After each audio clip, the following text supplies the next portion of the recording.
క్రీస్తునందున్న ప్రియులకు ప్రేమతో వందనాలు తెలియజేయుచున్నాను. ఫిబ్రవరి నెల 11వ తేదీ 2024. ఈరోజు దేవుడు మనకు చేస్తున్న వాగ్దానం ఏమిటనగా మత్తయి సువార్త 10వ అధ్యాయము 31వ వచనం. మీ తల వెంట్రుకలన్నీ లెక్కింపబడి ఉన్నవి గనుక మీరు భయపడకుడి, మీరనేకమైన పిచ్చుకల కంటే శ్రేష్ఠులు. ఆమెన్. నా ప్రియమైన సహోదరి సహోదరులారా, మనకు బాగా తెలుసు దేవుడు మనుషులమైన మనల్ని ప్రత్యేకంగా తయారు చేశాడు. లోకములో ఉన్న సమస్తాన్ని నోటి మాట చేత కలగజేసిన దేవుడు మనలను మాత్రం తన పోలికలో తన స్వరూపమందు ప్రత్యేకంగా తయారు చేసుకున్నాడు. అంత మాత్రమే కాదు ప్రియులారా, మనలో ఉన్న ఊపిరి ఆయనది, ఈ ప్రాణము ఆయనది. అలాగే సమస్త సృష్టిని దేవుడు మన కొరకు తయారు చేశాడు. దేవునికి మహిమ కలుగును గాక. ఈ లోకంలో ఉన్న అన్నిటికంటే మనము దేవునికి ఎంతో శ్రేష్టమైన వారం, ప్రియమైన వారము.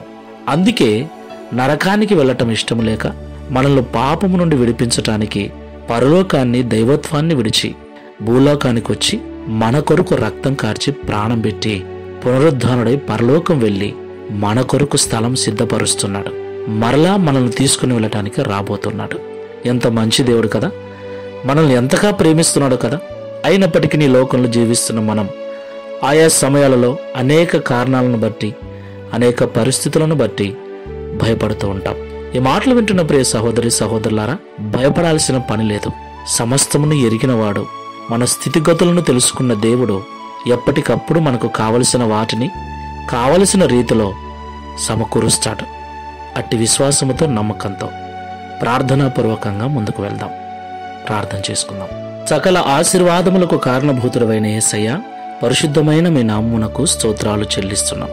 ఈ ఉదయకాల సమయంలో మాతో మీరు మాట్లాడిన ప్రతి మాటను బట్టి స్తోత్రాలు. మమ్మల్ని మీరు కలగజేసిన విధానం ప్రత్యేకమైనది.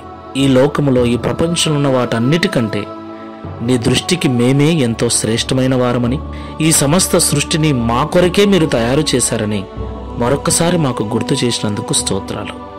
ప్రియ తండ్రి, మా కొరకు మీరు చేసిన మేలులు, మీరు చేసిన త్యాగము మరవలేనిది ప్రభువా. ఈ ప్రపంచంలో మరెవ్వరూ చేయనిది తండ్రి. అలాంటి గొప్ప కార్యమును మా కొరకు చేశారు తండ్రి, నీకు స్తోత్రాలు. అయితే ఆయా సమయాలలో మేము ఆయా పరిస్థితులు ఎదురైనప్పుడు వాటిని ఎదుర్కోలేక, సమస్యలను ఎదుర్కోలేక భయపడుతూ ఉన్నాం, కలవరపడుతూ ఉన్నాం. అయితే ఈ ఉదయకాల సమయంలో మీ ప్రతి కదలిక, మీ ప్రతి పరిస్థితి నాకు తెలుసు. మీ తలలో ఎన్ని వెంట్రుకలు ఉన్నాయో కూడా నేను లెక్కించాను. మీ స్థితిగతులన్నీ నాకు తెలుసు గనక భయపడకండి, ప్రపంచంలో ఉన్న వాటన్నిటికంటే మీరే నాకు శ్రేష్ఠులు అని మమ్మల్ని ధైర్యపరిచినందుకు స్తోత్రాలు. ఈ ప్రార్థనలో ఏకీవిస్తున్న మేమందరము కూడా మీ దృష్టిలో మేము ఏమై ఉన్నామో దానిని గ్రహించిన వారమై నిర్భయముగా ఈ విశ్వాసపు యాత్రలో ముందుకొలటకు సహాయం చేయమని యేసు నామములో ప్రార్థిస్తున్నాము తండ్రి. Amen. Praise the lord. God bless you.